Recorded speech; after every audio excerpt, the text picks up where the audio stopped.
I think the upstairs front bedroom, as we say, the hell room, Yeah. was certainly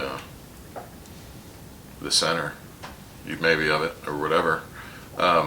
There was a short period of time when I thought it would be fun to go up there, and I took some stuff up there and tried to stay up there a couple nights. But I would always either end up on the couch or camped out back in the bedroom down there. I mean, like as a, I don't know, maybe what, 12, 14, teenager or whatever, because it was a cool room. It had the sloping ceilings, and you had the great view of the street from up there, and it was private. It was away from the rest of the house for the most part. I mean, it was quiet up there. But yeah, it was definitely creepy up there. I don't think I ever spent a whole night up there. Both of those closets up there were terrifying. That little cubby hole was really scary. Just the fact that, I mean, it was always just so dark in there, in that little corner where the cubby was, and it had another weird cut up into the ceiling that just kind of made that really dark over there. Yeah, and I had a really, probably the most realist experience I ever had in that house happened in that room. There used to be,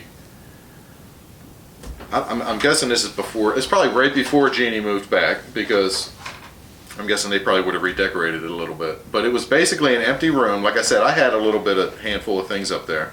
It was an empty room. It had been painted already, because if you remember, it was painted all.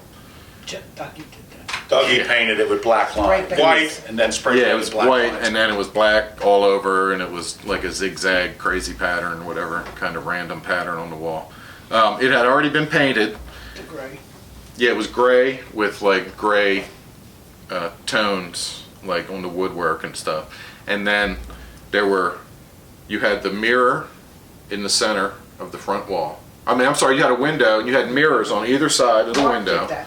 And then on the one side, you had photographs of old sports teams. Maybe it was Mark's, Dougie's, Sean's, whatever.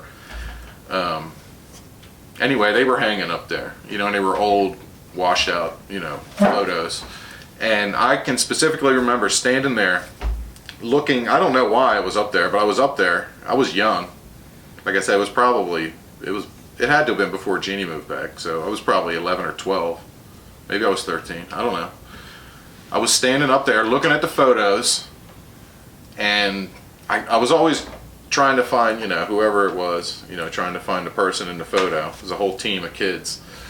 And I remember almost getting like hypnotized by the photos and just kind of zoning out for a second, and a hand on each shoulder lifted me and threw me into where the photos were on the wall, like off of my feet, boom, into the wall.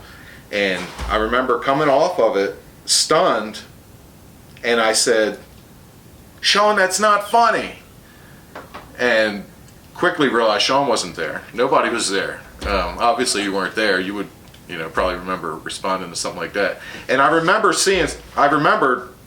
it all clicked in my head that I could see the mirror, I could see the doorway of the hell room behind me into your room where your door was open. So nobody came through that doorway, because I would have seen it in the mirror. There was nobody in the room with me. Something definitely grabbed each side of my shoulders, lifted me, and threw me into the wall. So that happened. I was probably, I don't know, at least 150 pounds or something. So it's not like I was light, and I didn't stumble. Wind didn't do it. I don't know. I didn't slip, trip, fall. So that is the experience.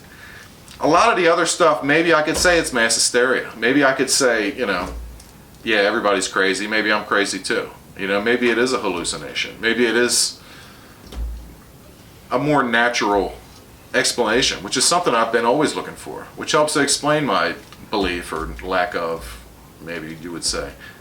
But that one thing really stands out to me, because I can't explain that one away.